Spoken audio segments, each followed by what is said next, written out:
Hello everyone, welcome to GOIS। आज हम पढ़ने वाले हैं क्लास 9th की पॉलिटी का फर्स्ट चैप्टर। ठीक है, बेसिकली हम 9th क्लास की जो पॉलिटी है उसको स्टार्ट कर रहे हैं आज। पहली बात तो सॉरी, क्योंकि इतने दिनों से मैं कुछ भी वीडियोस अपलोड नहीं कर पाई ड्यू टू माय हेल्थ और सम अदर रीज़न्स।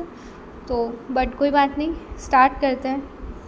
इस चैप्टर में हम पढ़ेंगे क्या, डेमोक्रेसी के बारे में। पहली बात तो डेमोक्रेसी क्या होती है, उसकी डेफिनेशन, उसका मतलब, उसके कुछ फीचर्स क्या होते हैं, क्या ऐसी चीज़ें होती है जो डेमोक्रेसी को डिफ़ाइन करती हैं, वो हम इस चैप्टर में पढ़ेंगे। ठीक है, बेसिकली आपको इतना आइडिया तो होगा ही सही कि डेमोक्रेसी क्या होती है। डेमोक्रेसी का सिंपल सा मतलब होता है राजतंत्र, लोकतंत्र, कुछ भी कहना चाहो आप। ठीक है, तो वो होता है डेमोक्रेसी। डेमोक्रेसी में बेसिकली मैं एक आइडिया दे देती हूँ। उसमें होता है कि जो गवर्नमेंट होती है, जो भी पर्सन बैठा हुआ है ऊपर, जैसे प्राइम मिनिस्टर है, कोई मिनिस्टर है, तो उस इंसान को वहाँ पहुँचाया है आम लोगों ने, जनता ने। ठीक है, पीपल के द्वारा उसको चुना गया है वोट दे करके, और फिर इलेक्शन के थ्रू वो वहाँ पे पहुँचा है। ठीक है, वो हमारे बिहाफ पे डिसीजन ले रहा है। ठीक है, जो भी पॉलिसीज़ बना रहा है, जो भी अलग अलग चीज़ें वो कर रहा है, वो किसके बिहाफ पे कर रहा है, लोगों के बिहाफ पे कर रहा है। और उसे किसने पावर दी है वो काम करने की, लोगों ने पावर दी है। तो बेसिकली लोगों के द्वारा जो गवर्नमेंट चुनी जाती है और जो काम करती है, ठीक है, हमारे कंट्री के लिए, उसे डेमोक्रेसी कहा जाता है। ठीक है, उसे डेमोक्रेटिक गवर्नमेंट कहा जाता है। तो ये बेसिक जो हमारा पैराग्राफ है वो यही बता रहा है हमें कि इस चैप्टर में हम क्या पढ़ने वाले हैं, वही सारी चीज़ें, डेमोक्रेसी के फीचर्स, डेमोक्रेसी क्या है, डेफिनेशन। ठीक है, स्टार्ट करते हैं। पहली बात तो डेमोक्रेसी क्या होती है, ये हमें एक स्टोरी से पता चल रहा है कि डिस्कशन हो रहा है। ये एक मैडम है और उन के स्टूडेंट्स जो हैं, टीचर और उनके स्टूडेंट्स के बीच में बातचीत हो रही है, और उसी बातचीत से हमें पता चलता है बेसिक डेमोक्रेसी की डेफिनेशन। ठीक है, एक बच्ची हैं मैरी। ठीक है, तो वो कहती हैं, वो सारा डिस्कशन चल रहा है यहाँ पे डेमोक्रेसी के बारे में। पहली बात, ये बच्चे पूछते हैं कि डेमोक्रेसी क्या होती है, सब डिस्कस करने लग जाते हैं कि अच्छा इसे डेमोक्रेसी कहते हैं, इसे कहते हैं। ठीक है, तो यहाँ पे मैडम का नाम है लिंगडो मैडम, और वो बच्चों से बोलती हैं कि आप सब मुझे डेमोक्रेसी का एग्जांपल दीजिए। तो अब बच्चे कहते हैं कि मैम पहले हमें डेफिनेशन तो बताइए डेमोक्रेसी की, फिर हम आपको एग्जांपल देंगे। नहीं, ऐसा ही तो होता है कि मैडम डायरेक्ट कह देती हैं कि तुम मुझे इस चीज़ का एग्जांपल दो, बट जब तक हमें वो चीज़ पता ही नहीं होगी कि क्या है, तो फिर हम उसका एग्जांपल कैसे देंगे। इस तरीके से बच्चे कहते हैं कि मैम जब हमें डेफिनेशन पता ही नहीं तो हम कैसे बताएंगे कि ये क्या होता है। तो इसी तरीके से मैडम कहती है कि क्या छोटी छोटी चीज़ों के लिए भी तुम्हें डेफिनेशन की ज़रूरत होती है? क्या तुम्हारे पास में पेन की डेफिनेशन है? तुम्हें पता है कि जिस पेन से हम लिखते हैं उस पेन की क्या डेफिनेशन होती है? तो वो बच्चे बोलते हैं कि नहीं मैडम, हमें तो नहीं पता। तो फिर तुम उसे कैसे डिफ़ाइन करते हो? ठीक है, वो भी तो तुम्हें पता है ना कि ये पेन है, तुम उसे पेन कहते हो, तुम उसे वाटर बॉटल कहते हो, वॉटेवर, तुम हाउस कहते हो, तुम किसी भी चीज़ को अलग अलग चीज़ों के तुमने नाम दे रखे हैं, तुम्हें क्या हर चीज़ की डेफिनेशन पता है? तो वो बोलते हैं कि ऐसा तो नहीं है।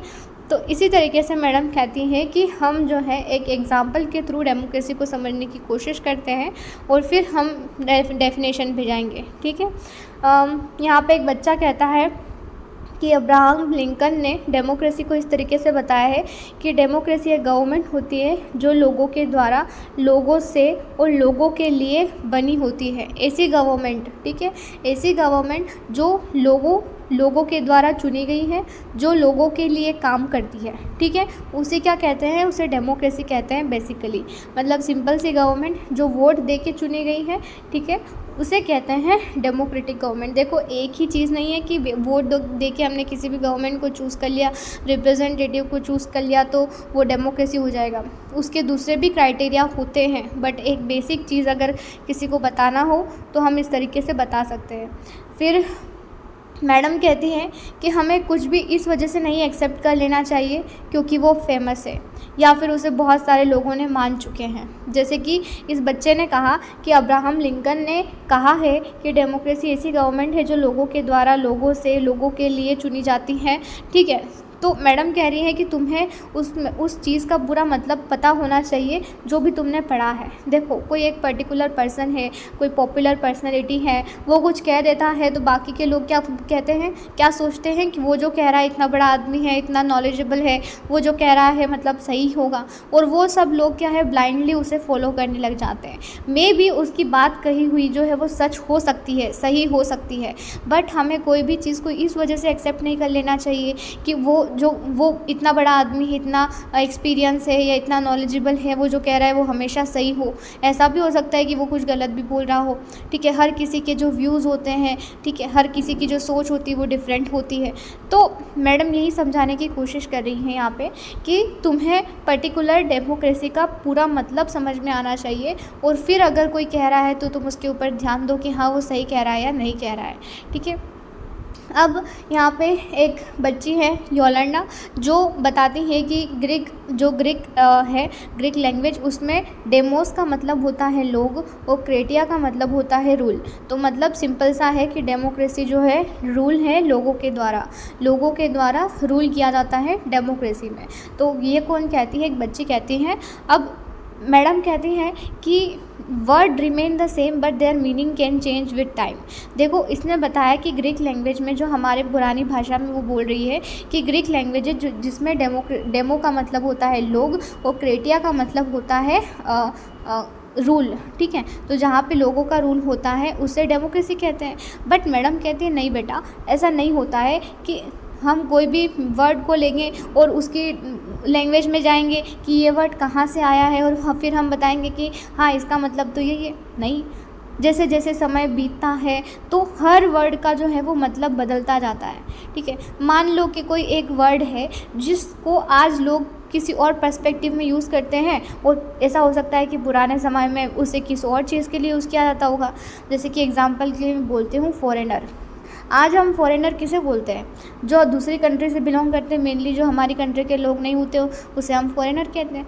लेकिन पुराने समय में इसी फॉरेनर का मतलब क्या हुआ करता था कि इंडिया में ही एक ही देश है और एक ही देश में एक गांव है, और दूसरे गांव का लोग अगर उस गांव में आ जाएंगे, ठीक है, तो वहाँ पे उसे फॉरेनर कह दिया जाता था। वहाँ पे कोई कंट्री का मतलब तो था नहीं उस समय पे। तो मतलब कि जो एक वर्ड होता है उसका टाइम के साथ में मतलब जो है वो बदलता जाता है। ठीक है, तो इस वजह से हमें कोई भी चीज़ नहीं डिफ़ाइन करनी चाहिए कि उसका ओरिजिन क्या है, वो कहाँ से आई है, कौन से लैंग्वेज से बिलोंग करती है, उसका मतलब क्या है। नहीं, हमें जो है पूरी टाइम के साथ में उसको जांच परख के फिर हमें बताना चाहिए कि हाँ इसका मतलब, डेमोक्रेसी का मतलब ये होता है। चलो सिंपल सी बात, फालतू की बात थी ये तो, ठीक है, बट इम्पॉर्टेंट बातें हमें कुछ पता चल रही है कि डेमोक्रेसी का एक बेसिक चीज़ कि क्या होती है।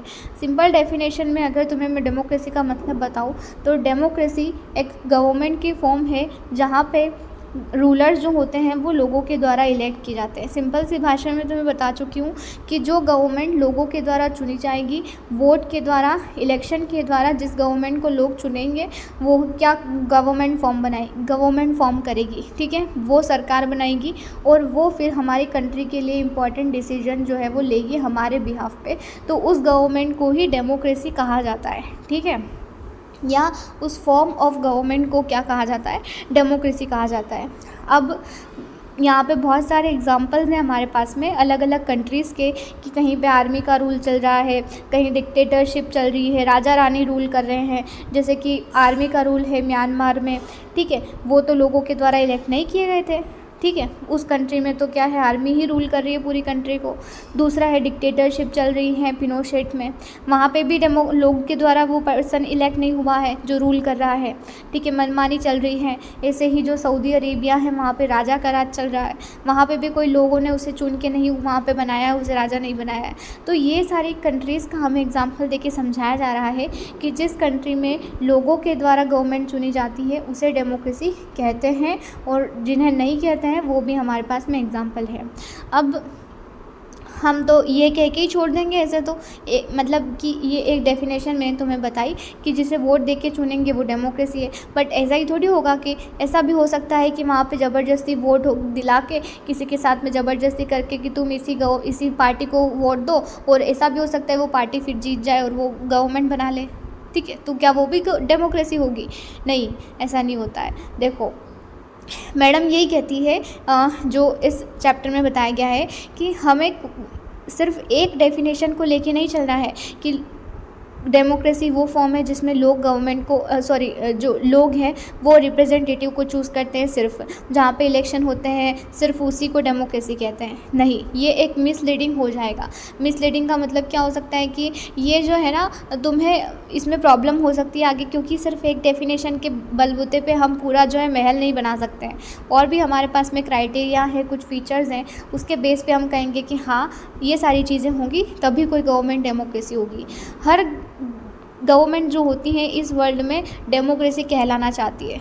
देखो हर बच्चा जो होता है, स्टूडेंट जो होता है वो अच्छा दिखना चाहता है। हर पर्सन जो होता है वो अच्छा दिखना चाहता है, उसके सर्कल में, उसके आसपास लोगों के सामने जो है वो अच्छा दिखना चाहता है।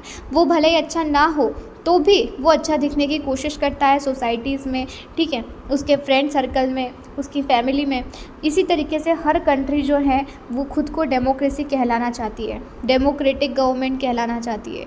क्यों कहलाना चाहती है? क्योंकि एक नोबल चीज़ है, जहाँ पे समझ लो कि जहाँ पे इतनी अच्छी सिचुएशन है, इतनी अच्छी व्यवस्था है कि जहाँ का रिप्रेजेंटेटिव रूलर जो है वो लोगों के द्वारा चूज़ किया जा रहा है। मतलब कि वहाँ के लोगों के पास में कितनी पावर है, ठीक है, वहाँ पे लोगों की बात को ज़्यादा सुना जाता होगा। जहाँ पे कोई राजा रानी जो है, डिक्टेटरशिप है, मोनार्की है, कोई मनमानी नहीं करता होगा, वहाँ पे पर्टिकुलर रूल चलते होंगे, पॉलिसीज़ चलती होंगी, लॉज चलते होंगे और हर चीज़ को एक अच्छे तरीके से फॉलो किया जाता होगा, ठीक है। तो समझ रहे हो ये कितनी आइडल सिचुएशन है। तो यहाँ पे यही बात हो रही है कि हर गवर्नमेंट जो है, हर कंट्री के लोग जो है, हर कंट्री के जो लोग हैं वो खुद की कंट्री को एक डेमोक्रेसी कहलाना चाहते हैं। हर गवर्नमेंट खुद को डेमोक्रेसी कहलाना चाहती है, अगर वो ना हो तो भी। तो इसलिए हमें ज़रूरत पड़ती है कि कुछ और डेफिनेशन भी देखें, कुछ और फीचर्स भी देखें, तब हमें पता चलेगा कि हाँ ये डेमोक्रेसी है या नहीं है, ठीक है।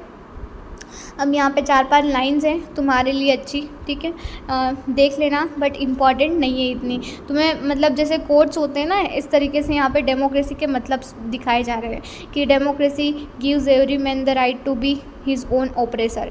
डेमोक्रेसी हर पर्सन को एक राइट देती है कि वो खुद का मालिक बन सकता है। मान लो तुमने किसी एक रिप्रेजेंटेटिव को चूज़ किया और उसे आगे पहुंचाया, किस बेस पे चूज़ किया तुमने? कि वो तुम्हारे लिए कुछ डिसीजन लेगा, तुम्हारा कुछ भला करेगा, कुछ ऐसी पॉलिसीज़ बनाएगा जो तुम्हारा भला करेंगी। इसी बेस पे तो तुमने उसे चूज़ करके जो है वो वहाँ पे पहुँचाया है ना। अब मान लो कि तुमने गलत डिसीजन ले लिया, ठीक है, तुमने गलत पर्सन को चूज़ कर लिया और वो जो है आगे पहुँच के उसने गवर्नमेंट बना ली। अब मान लो कि वो तुम्हारे हित में काम नहीं करता है, वो अपनी मनमानी करता है, जो है लोगों के लिए जो फ़ैसला लेना चाहिए वो नहीं लेता है ऐसे फैसले। तो अब तुम्हारा जो डिसीजन है वो तो गलत साबित हो गया ना।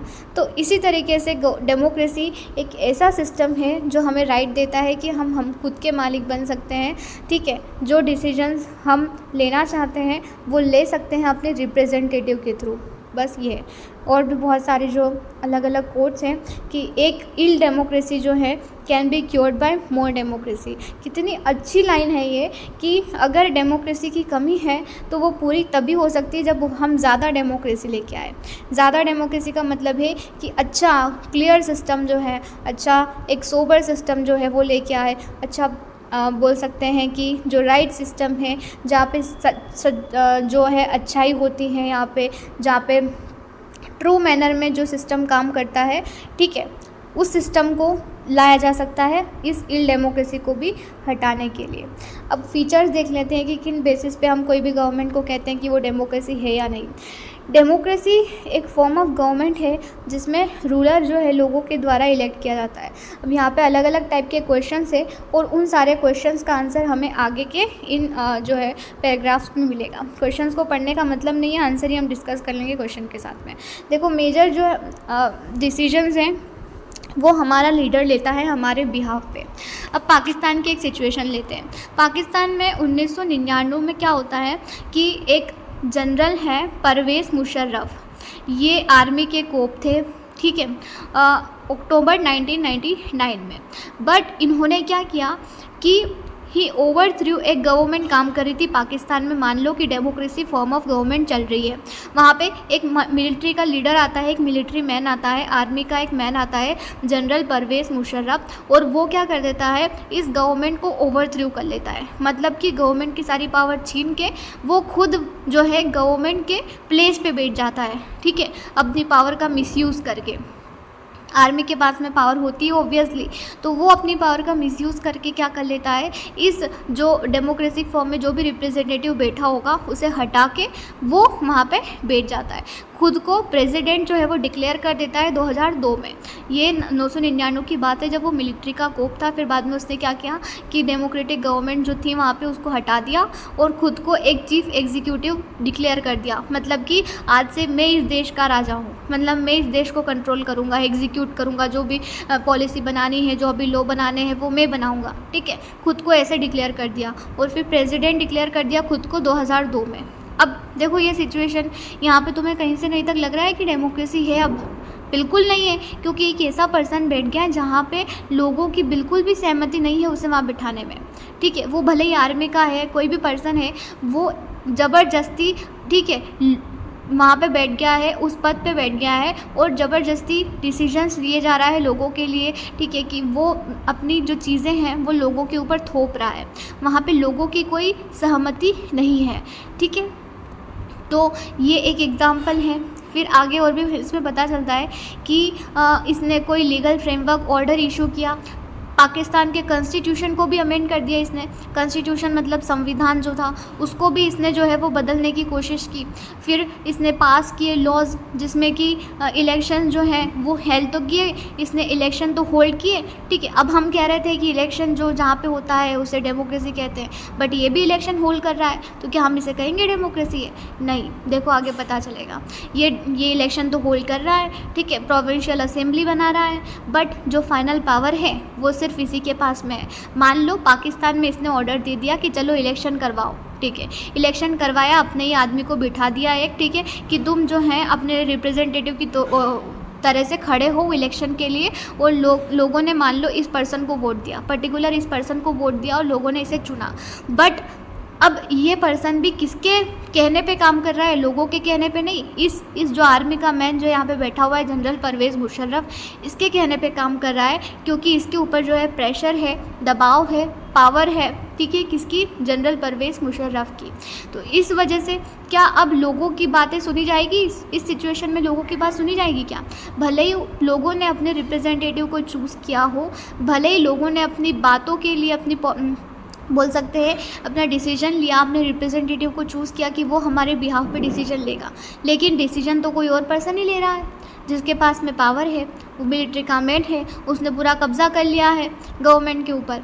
तो अब इस सिचुएशन में तुम क्या कहोगे कि ये डेमोक्रेसी है? क्योंकि इलेक्शन तो हुए यहाँ पे, बट पावर तो डिसीजन लेने की किसी और के पास में है, तो इसे हम डेमोक्रेसी नहीं कहेंगे, ठीक है। एक फ़ीचर है ये डेमोक्रेसी का कि जिसमें आखिरी पावर जो होती है डिसीजन लेने की, फाइनल डिसीजन मेकिंग जो होती है पावर, वो सिर्फ उसी पर्सन के पास में होती है जो लोगों के द्वारा चूज़ किया जाता है। वहाँ भले ही इलेक्शन हुए हो, लेकिन अगर डिसीजन लेने की पावर उस पर्सन के पास में नहीं है जिसे लोगों ने चूज़ किया है, तो वो डेमोक्रेसी भी नहीं है, ठीक है। ये डेमोक्रेसी का एक क्या है? फीचर है कि जिस पर्सन को हमने चूज़ किया है वही डिसीजन लेगा और कोई भी डिसीजन नहीं लेगा उसके बिहाफ पे।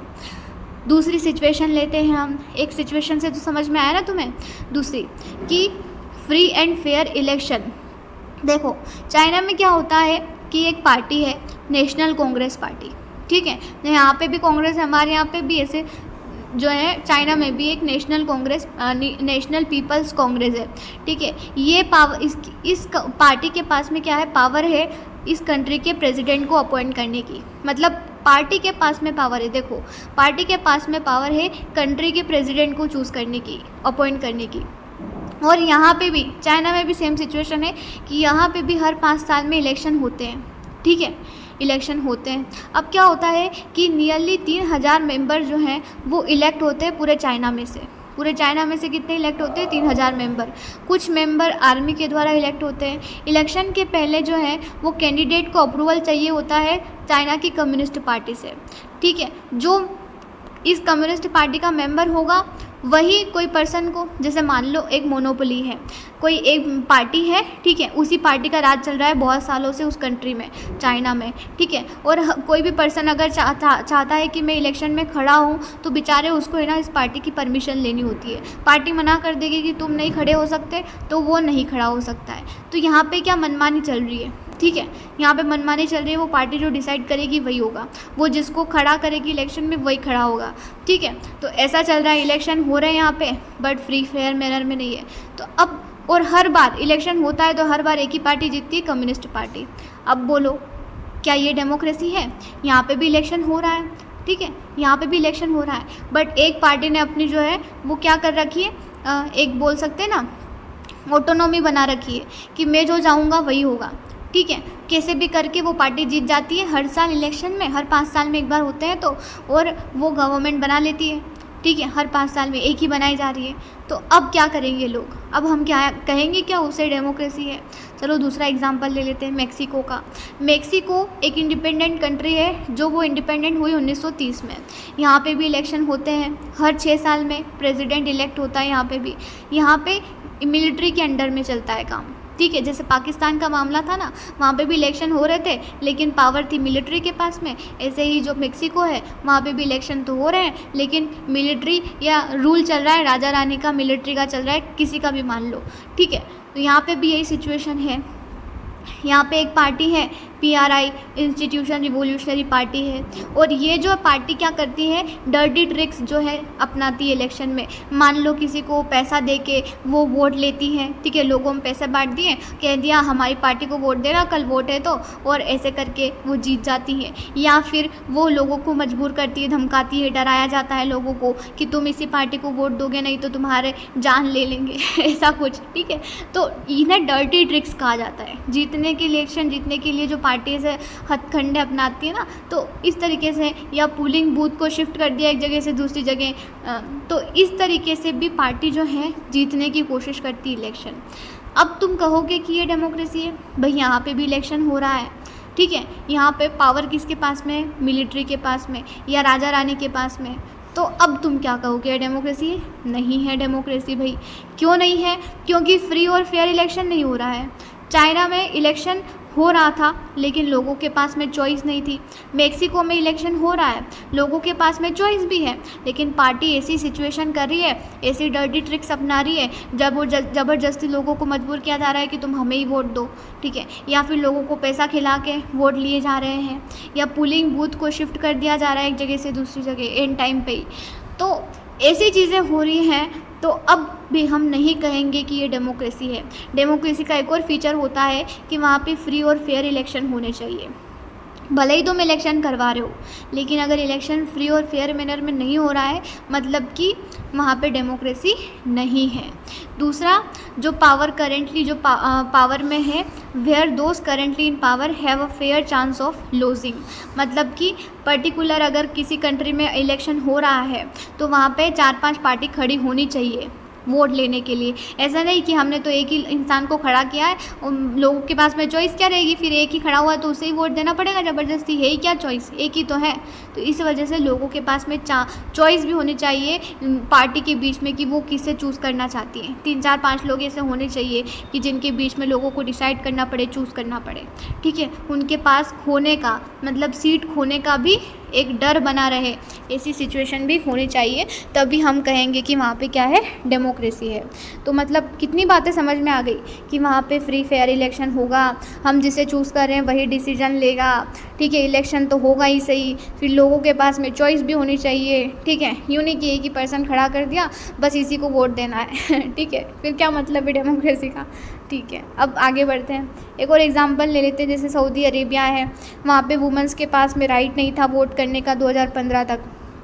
इस्टोनिया वो भी एक कंट्री है, वहाँ पे भी यही सारी सिचुएशन है कि सिटीजनशिप रूल्स ऐसे हैं कि लोग जो है माइनॉरिटी वाले वो वोट देने का अधिकार नहीं है उनके पास में। अब मेजॉरिटी माइनॉरिटी में समझा देती हूँ तुम्हें क्या होता है। मान लो एक कंट्री है, यहाँ पे 2 पर्टिकुलर रिलीजन के लोग रहते हैं। अब ये रिलीजन लैंग्वेज कुछ भी हो सकता है, ठीक है।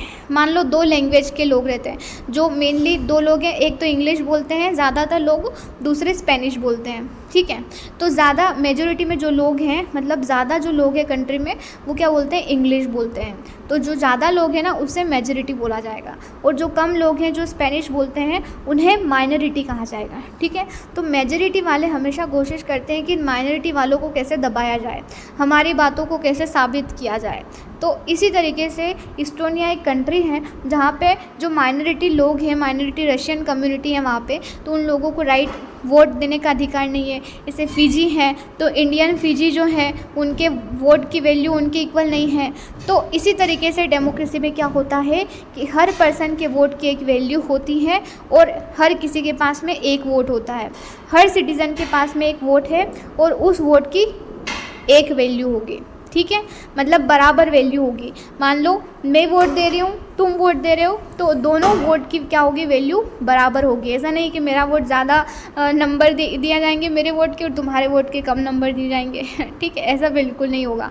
दोनों वोट देंगे, कोई भी पर्सन हो, दोनों सिटीज़न, तो उन दोनों के वोट की वैल्यू क्या होगी, इक्वल होगी। तभी हम कहेंगे कि वहाँ पर क्या है, डेमोक्रेसी है। आगे बढ़ते हैं। जिम्बाब्वे का एग्जाम्पल। जिम्बाब्वे में माइनॉरिटी रूल चल रहा था, वाइट माइनॉरिटी, मतलब सफ़ेद ये अंग्रेज़ लोग होंगे। वाइट माइनॉरिटी का रूल चल रहा था 1980 में, और ज़ेनो पीएफ पार्टी जो है वो बड़ा स्ट्रगल वगल करके जो है वो देश को ये करती है, इंडिपेंडेंट करती है। और फिर यहाँ के जो ये पार्टी के जो लीडर है रॉबर्ट मुगाबे, उनका वो इलेक्शन में जीत जाते हैं, क्योंकि लोगों के बीच में पॉपुलर हो रखे हैं कि इन्होंने हमारे देश को आज़ादी दिलाई है, तो इन्हें लोगों ने चूज़ किया। बड़े अच्छे पॉपुलर पर्सन है, ये पॉपुलर पर्सनालिटी है, और ये अच्छे प्रेसिडेंट वगैरह बन चुके हैं। और अब ये क्या कर रहे हैं कि अनफेयर प्रैक्टिसेस कर रहे हैं इलेक्शन में जीतने के लिए। मान लो कोई एक पर्सन जीत जाता है ना इलेक्शन में, उसे हमेशा ये आस लगी रहती है कि अगला इलेक्शन में भी मैं ही जीतूँ।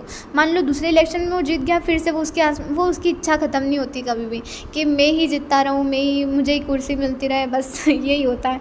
तो इसी तरीके से ये जो जेनो पीएफ पार्टी थी, ठीक है, जिम्बाब्वे की, उसका जो लीडर है रॉबर्ट मुगाबे, वो जीत जाता है। लोगों का पॉपुलर सपोर्ट है, पॉपुलर लीडर है, अच्छा खासा जो है।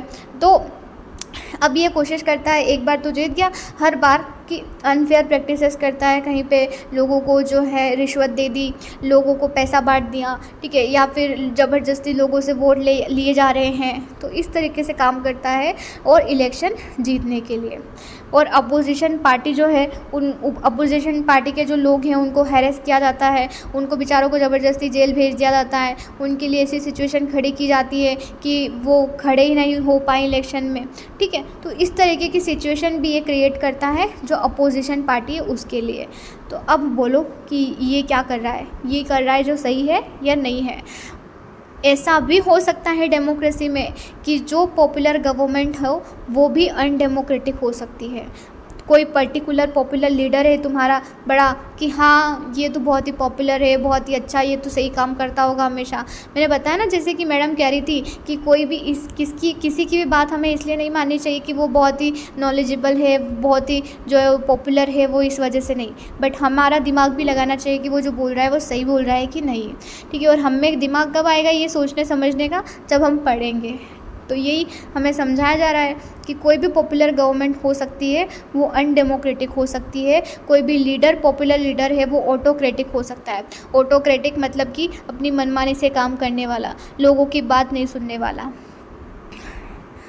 और क्या है कि a democratic government can not do what ever it likes because it has won an election.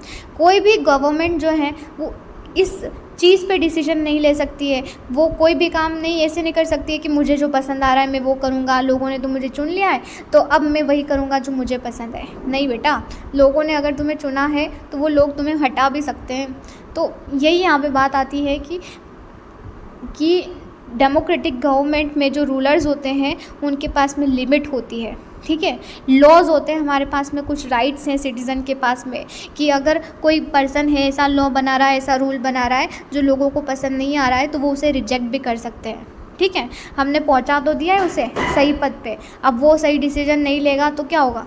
तो इसी वजह से हमारे पास में कॉन्स्टिट्यूशन है, मतलब संविधान है, और संविधान में कुछ लॉज हैं, रूल्स हैं, और वो रूल्स तो सबके लिए हैं, वो भले ही डेमोक्रेसी में कोई राष्ट्रपति हो, कोई प्रधानमंत्री हो, कोई सिटीज़न हो, आम नागरिक हो। तो इसी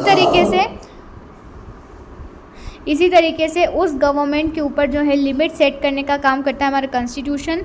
और राइट्स हमारे पास में, सिटीजन्स के राइट्स हैं, लॉज हैं, ताकि वो अपनी मनमानी नहीं कर सके। ठीक है, चलो, और इसकी समरी जो है वो यही 4-5 पॉइंट जो मैंने बताए कि लोगों के द्वारा इलेक्ट की जानी चाहिए, फिर लोगों के पास में चॉइस होनी चाहिए, ठीक है, पार्टियों के बीच में चूज़ करने की, फ्री और फेयर इलेक्शन होने चाहिए, और हर किसी के पास में इक्वल वोट होने चाहिए, हर वोट की इक्वल वैल्यू होनी चाहिए, फिर जो डिसीजन लिए जाएंगे वो सिर्फ वही लेगा जिसको हमने चूज़ किया है, और उसके जो गवर्नमेंट होगी उसके पास में लिमिटेड रिसोर्सेज है, मतलब लिमिटेड पावर है। हमारा कॉन्स्टिट्यूशन हमें कुछ राइट्स देता है, कुछ ऐसे लॉज हैं ताकि गवर्नमेंट अपनी मनमानी नहीं कर सके।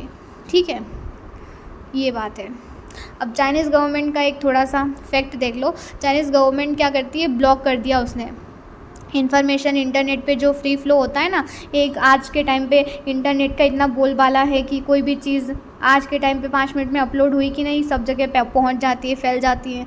तो चाइना में ऐसा नहीं है। चाइना में क्या है ब्लॉक कर दिया गया है चाइना के द्वारा, चाइना की गवर्नमेंट ने। जो इन्फॉर्मेशन का फ्री फ्लो होता है, रिस्ट्रिक्शंस है वहाँ पे बहुत सारी वेबसाइट पे, गूगल, याहू वगैरह। चलो ठीक है, हमारी कंट्री में खुशकिस्मत समझो तुम कि ऐसा नहीं है कुछ भी। वाई डेमोक्रेसी, अब डेमोक्रेसी क्यों है उसकी बातें भी हम सिंपल सी भाषा में समझ लेते हैं कि देख लो, डेमोक्रेसी का तो पता चल गया कि डेमोक्रेसी है, बट डेमोक्रेसी क्यों है, सिंपल सी भाषा में बता देती हूँ डेमोक्रेसी क्यों है। देखो, मान लो तुम्हारी कंट्री में कोई ऐसा पर्सन जो है वो रूल करने लग जाता है, जो अपने मनमाने डिसीजन ले रहा है, जो तुम्हारे हक में नहीं है। ठीक है, वो ऐसे डिसीजन ले रहा है जो तुम्हारा नुकसान पहुंचा रहे हैं, तुम्हारे राइट्स छीने जा रहे हैं, ठीक है, अधिकार छीने जा रहे हैं, तुम घूमने नहीं जा सकते हो, तुम ये नहीं कर सकते हो, वो नहीं कर सकते हो, बहुत सारे रिस्ट्रिक्शंस तुम्हारे ऊपर इम्पोज किए जा रहे हैं। तो क्या तुम्हें वो रूल पसंद आएगा उस पर्सन का? ठीक है, ज़बरदस्ती तुम्हें जेल में डाल दिया जा रहा है, ठीक है, उसकी मर्ज़ी से काम चल रहा है, तो वो रूल तुम्हें पसंद आएगा? इस वजह से यहाँ पे डेमोक्रेसी आती है कि लोगों की लोगों की जो चुनी हुई जनता, जो चुनी हुई रिप्रेजेंटेटिव, चुनी हुई गवर्नमेंट जो होगी, वो उनके बिहाफ पे डिसीजन लेगी, और वो जो डिसीजन लेगी वो इंसान मानेगा, जो पीपल है वो मानेंगे उस डिसीजन को। और अगर वो मनमाना डिसीजन लेगी भी सही, तो हमारे पास में कानून है, हमारे पास में कॉन्स्टिट्यूशन है, और वो कॉन्स्टिट्यूशन इस गवर्नमेंट के ऊपर क्या बनाता है, रिस्ट्रिक्शन लगाता है, ठीक है, लॉज, राइट्स देकर। तो इसी वजह से डेमोक्रेसी इम्पॉर्टेंट है, ताकि लोग अपना डिसीजन खुद ले सके अपने रिप्रेजेंटेटिव के थ्रू, ना कि कोई ऐसा पर्सन आए जो उसकी मनमानी चीज़ों को करके हमारे कुछ राइट्स हमसे छीने। ठीक है, और क्या है, डेमोक्रेसी के अगेंस्ट में कुछ चीज़ें हैं कि डेमोक्रेसी की अच्छाइयाँ तो बात कर ली हमने, बहुत सारी हैं, कुछ बुराइयाँ भी देख लेते हैं। लोग कहते हैं कि डेमोक्रेसी होती है उसकी वजह से इंस्टेबिलिटी आती है। इंस्टेबिलिटी मतलब कि हर 5 साल में तो पर्सन बदलता रहता है, तो जो डेवलपमेंट होती है ना, वो उसमें थोड़ी कमी आ जाती है। मान लो कोई एक पर्सन है जो एक ही कंट्री में रूल कर रहा है बहुत सालों से, गवर्नमेंट बदली नहीं है वहाँ पे। मान लो कोई राजा है, वो बहुत सालों से राज कर रहा है, तो उसने एक पॉलिसी बना दी है, तो सालों तक वही चलेगी, ठीक है। बट अब यहाँ पे क्या होता है, डेमोक्रेसी में हर 5 साल में गवर्नमेंट बदलती है। तो मान लो एक पर्सन ने कोई पॉलिसी बनाई, एक गवर्नमेंट ने पॉलिसी बनाई, तो 5 साल बाद दूसरी आएगी, वो उसे बदल देगी, फिर 5 साल में दूसरी आएगी, बदल देगी। तो मतलब एक ही चीज़ भले ही अच्छी पॉलिसी थी, बट ड्यू टू यहाँ पे इंस्टेबिलिटी है, हर 5 साल में पर्सन बदल रहा है, तो डेवलपमेंट जो है उसमें इंस्टेबिलिटी आती है, या डेवलपमेंट हो नहीं पाती है, ठीक है, वो सही से इम्प्लीमेंट नहीं हो पाता है। दूसरा, यहाँ पे नो स्कोप ऑफ मोरलिटी, क्योंकि हमेशा हर कोई पर्सन चाहता है कि मैं इलेक्शन जीतूँ, इलेक्शन जीतने के लिए बहुत सारे हथकंडे अपनाता है, अलग अलग चीज़ें करता है, तो यहाँ पे मोरलिटी का स्कोप नहीं बचता है, ठीक है। फिर डिले होता है, डिले मैंने बताया ना कि एक तो क्या हो रहा है कि वहाँ पे बहुत सारे लोगों के साथ में मिलकर डिसीजन लेना पड़ रहा है, ठीक है। कोई एक पर्सन नहीं है कि उसने सब कुछ ले लिया तो सब मान लेंगे, ठीक है। वो बहुत सारे लोगों के साथ में डिस्कशन करेगा। अलग अलग मिनिस्टर्स होते हैं, कैबिनेट मिनिस्टर का नाम सुना होगा तुमने, तो अलग अलग मिनिस्टर होते हैं, एजुकेशन अलग अलग, तो वो सारे मिनिस्टर्स मिल के डिसाइड करते हैं, फिर उनके बिहाफ पे फिर जो हमारा रिप्रेजेंटेटिव डिसीजन लेता है। तो इस जो ये हो रहा है ना, मीटिंग हो रही है, इसमें बहुत टाइम जाता है, तो डिले होता है, लेट होता है, डिसीजन लेट आता है। मान लो 1 साल तो डिसीजन लेने में ही लग गया, फिर 5-6 साल उसको इम्प्लीमेंट करने में लग गए। तो इस तरीके से यहाँ पे काम जो है वो बहुत धीरे धीरे चलता है। करप्शन भी होता है, बहुत सारी चीज़, इलेक्शन होते हैं तो कंपटीशन, एक दूसरे के साथ में कम्पीट करने के लिए लोग, इलेक्शन जीतने के लिए करप्शन भी यहाँ पे बहुत होता है। दूसरा, अब यहाँ पे क्या होता है कि ऑर्डिनरी पीपल को पता नहीं है कि उनके लिए क्या सही है, तो वो कुछ भी डिसाइड नहीं कर सकते हैं। मान लो कोई जैसे मान लो पढ़े लिखे लोग नहीं हैं, ठीक है, तो उन्हें क्या पता कि कौन सा लीडर सही है, कौन सा लीडर, पढ़े लिखे की बात नहीं करते यहाँ पे। मान लो लोगों को पता नहीं है, इतनी जानकारी नहीं है, नॉलेज नहीं है, ठीक है, वहाँ पे इंफॉर्मेशन का इतना इनफ्लो नहीं है, तो इस वजह से लोग किसी को भी चूज़ कर लेते हैं, फिर वो आगे जाके गलत काम करता है, ठीक है, सही से कंट्री को रन नहीं कर पाता है।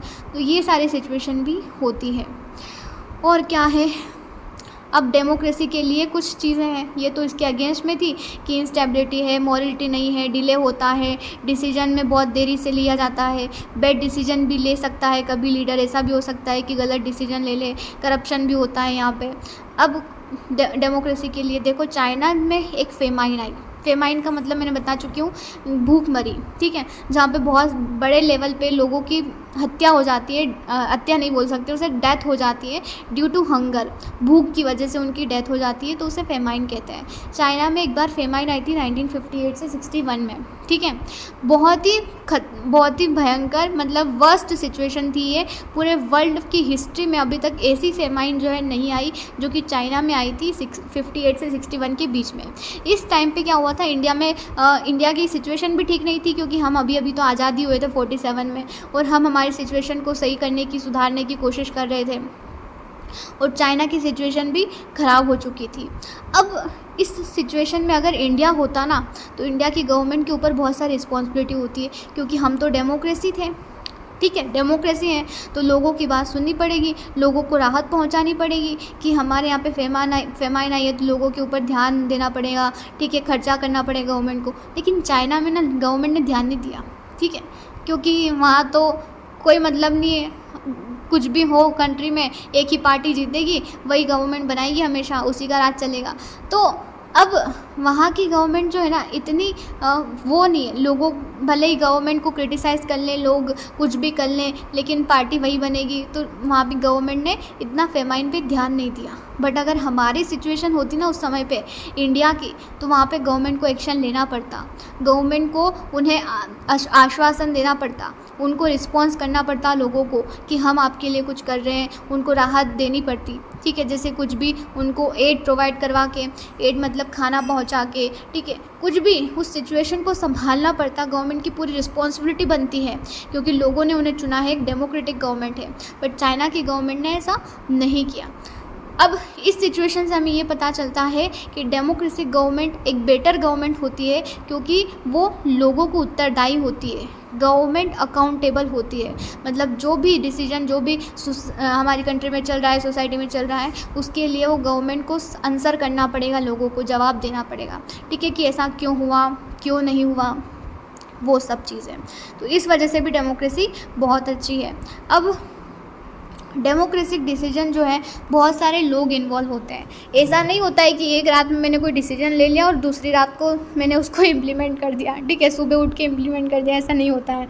वहाँ पे बहुत ज़्यादा लंबा डिस्कशन चलता है, बहुत सारे मिनिस्टर्स जो होते हैं, जो पढ़े लिखे लोग होते हैं, ठीक है, जो उनको बहुत नॉलेज होता है, एक्सपीरियंस होता है, उनके साथ में डिस्कशन होता है, मीटिंग्स होती हैं कि हम ये पॉलिसी लाना चाहते हैं, लानी चाहिए, नहीं लानी चाहिए, इसके क्या जो है दुष्प्रभाव होंगे, क्या इसकी अच्छाइयाँ होंगी, एडवांटेजेस होंगे, तो उसके बाद में कोई डिसीजन लिया जाता है।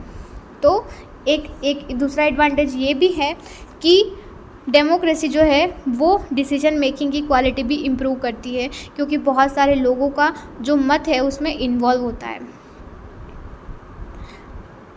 आगे बढ़ते हैं। डेमोक्रेसी एक मेथड प्रोवाइड करवाती है ताकि हम जो डिफरेंसेस हैं उनसे डील कर सकें, जो कन्फ्लिक्ट है उनसे डील कर सकें। देखो, कन्फ्लिक्ट और डिफरेंसेस आते क्यों है? जब कोई सोसाइटी कंट्री है, वहाँ पे बहुत सारे रिलीजन के लोग हैं, बहुत सारे डाइवर्सिटी कास्ट के लोग हैं, अलग लैंग्वेज के लोग हैं, अलग मेजॉरिटी माइनॉरिटी के लोग हैं, तो अलग अलग तरीके के लोग रहते हैं, अलग अलग लोगों की सोच रहती है, तो कन्फ्लिक्ट तो होगी। सही, मान लो तुम्हारे परिवार में 5 लोग रहते हैं, तो ऐसा तो होगा नहीं कि हर मुद्दे पर 5 लोग सहमत होंगे, ठीक है, उनमें से 2-3 लोग तो होंगे कि जो इस डिसीजन से खुश नहीं है। तो इसी तरीके से कंट्री भी बहुत बड़ी है, यहाँ के लोग, ऐसा हो सकता है कि सब लोग एक ही चीज़ पे राज़ी हो जाए कि हाँ हमें सही मंजूर है ये सब तो कन्फ्लिक्ट तो होगी सही, और उस कन्फ्लिक्ट को दूर करने का काम किसका है? डेमोक्रेसी का है। तो डेमोक्रेसी इन्हेंस करती है सिटीजन्स की डिग्निटी, वो भाईचारा बनाने की कोशिश करती रहती है कि जितना हो सके हम हमारे लोगों को खुश रखें, ठीक है, ये डेमोक्रेसी का काम रहता है। अब डेमोक्रेसी बेटर है इसलिए भी क्योंकि ये अपनी मिस्टेक्स को सुधारने का काम करती रहती है, क्योंकि अगर मान लो कोई गवर्नमेंट ऐसी पॉलिसी लेके आई जो लोगों को पसंद नहीं आई, तो लोग जो है धरना दे देंगे, भूख हड़ताल करेंगे, गवर्नमेंट के खिलाफ कुछ भी एक्शंस गवर्नमेंट के खिलाफ कुछ भी एक्शंस तो नहीं, लेकिन हाँ उनको जो है वो बोल सकते हैं कि नारेबाजी, या उनको क्रिटिसाइज़ कर सकते हैं, क्योंकि हमारे पास में पूरे राइट्स से अधिकार है। तो इस तरीके से गवर्नमेंट फिर अगली बार सोचेगी कि हाँ मैं कुछ भी डिसीजन लूँ तो सोच समझ के सही डिसीजन लूँ, लोगों को पसंद आए ऐसा। तो अपनी मिस्टेक्स को हमेशा सुधारने की कोशिश करती रहती है democracy. But it is clearly better than any other alternative that we know. भले ही मैंने बताया ना कि भले ही डेमोक्रेसी में बहुत सारी चीज़ें हैं जो जिसकी वजह से देरी होती है डेवलपमेंट में थोड़ा, क्योंकि हर 5 साल में गवर्नमेंट बदलती रहती है, तो डिसीजंस थोड़ा देर से इम्प्लीमेंट होते हैं, समझ में आता है। बट दूसरी गवर्नमेंट जो होती है ना उनसे तो बहुत ही सही है, ठीक है। अगर कोई ऐसा पर्सन ऑटोक्रेटिक रूल करेगा जो तुम्हारे बिल्कुल भी डिग्निटी को नहीं ध्यान में रखेगा, तुम्हारे राइट्स को ध्यान में नहीं रखेगा, तो फिर ऐसी गवर्नमेंट तो तुम्हारा बहुत ही ज़्यादा नुकसान करेगी, ठीक है। इससे तो बेटर ही है डेमोक्रेसी, यहाँ पे ये बताया जा रहा है। डेमोक्रेसी को एक बेस्ट फॉर्म ऑफ गवर्नमेंट भी कहा जाता है। आगे क्या है, एक ब्रॉडर मीनिंग देख लेते हैं कि इसे रिप्रेजेंटेटिव डेमोक्रेसी भी कहा जाता है। रिप्रेजेंटेटिव क्यों? क्योंकि हमने किसी रिप्रेजेंटेटिव को चूज़ किया है, वो हमारे बिहाफ पे डिसीजन ले रहा है, इस वजह से रिप्रेजेंटेटिव डेमोक्रेसी। और majority is allowed to take decision on behalf of all people. और जो मेजॉरिटी होती है वो लोगों के बिहाफ पे डिसीजन लेती है, वही मेजॉरिटी जिसके पास में ज़्यादा वोट है, ठीक है, लोगों के वही गवर्नमेंट बनाएगी, वही हमारे बिहाफ पे डिसीजन लेगी, यही बात है। और कुछ भी खास है नहीं इसमें, जो मेन था वो तो हमारा हो गया है, लेकिन थोड़ी बहुत बात की पॉइंट्स हैं। डेमोक्रेटिक डिसीजंस में हमेशा कंसल्टेशन होता है, लोग मिल के डिसाइड करते हैं कि उनके डिसीजन कैसे इफ़ेक्ट करेंगे, लोगों के ऊपर कैसा इम्पैक्ट क्रिएट करेंगे, उन सबको ध्यान में रख के कोई डिसीजन लिया जाता है। ऐसा नहीं कि कुछ भी उठा के हमने कुछ भी डिसीजन ले लिया। और अगर हम इस आइडिया को सीरियसली ले तो कोई भी कंट्री है ना इस दुनिया में, वो पूरी तरीके से डेमोक्रेटिक है ही नहीं, कुछ ना कुछ उसमें कमियां तो होंगी ही सही, बट हमें हमेशा कोशिश करते रहते हैं कि डेमोक्रेसी हमारी इम्प्रूव होती रहे, उसमें जो भी फ्लॉज हैं, जो भी बुराइयां हैं, वो हम ठीक करने की कोशिश करते रहते हैं।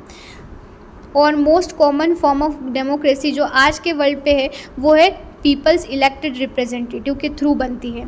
आज कॉमनली लोगों को सिर्फ इतना पता होता है कि डेमोक्रेसी क्या है, वो गवर्नमेंट जो लोगों के द्वारा इलेक्टेड है, मतलब पर हमने इस चैप्टर में बहुत सारे फीचर्स देखे हैं कि अगर ऐसा होता है, फ्री फेयर इलेक्शंस नहीं होते हैं या रिप्रेजेंटेटिव जो होता है वो डिसीजन नहीं लेता है, तो भी वो डेमोक्रेसी फॉर्म ऑफ गवर्नमेंट नहीं होती है, ठीक है। और ये सारे फीचर्स बहुत ज़्यादा इंपॉर्टेंट है, इसलिए भूलना बिल्कुल भी मत। The fate of the country depends not just on what rulers do but mainly what we citizens do. कोई भी देश है उसका जो भविष्य होता है, उसका जो किस्मत होती है ना, वो सिर्फ इस पे डिपेंड नहीं करती कि वहाँ का राजा क्या डिसीजन लेता है, वहाँ का राजा क्या आदेश देता है, ठीक है, बट मेनली उस कंट्री का जो है फेट या फिर फ्यूचर जो है वो इसी पे डिपेंड करता है कि वहाँ के सिटीजन्स क्या करते हैं, वहाँ के लोग क्या करते हैं। अगर हम अच्छा एक सही डिसीजन लेंगे तो एक सही रिप्रेजेंटेटिव को ऊपर पहुँचाएंगे और वो हमारी कंट्री के लिए कुछ अच्छा काम करेगा, ठीक है। डेमोक्रेसी डिपेंड करती है कि on political participation of by all citizen, अगर सारे सिटीजन्स हमारी कंट्री के एक्टिवली इन्वॉल्व होंगे, वो जागरूक होंगे कि हमारी जो कंट्री है उसमें क्या चल रहा है, क्या सही है क्या नहीं है, तो वो सही रिप्रेजेंटेटिव को चूज़ करेंगे। यही है, और हमें ज़्यादा से ज़्यादा फोकस बनाए रखना चाहिए कि हमारी कंट्री में क्या चल रहा है क्या नहीं चल रहा है, जागरूक नागरिक होने के तौर पे। ठीक है, चलो thank you and have a nice day. Please do like share subscribe and comment. I hope कि आपको ये जो वीडियो है वो पसंद आया होगा।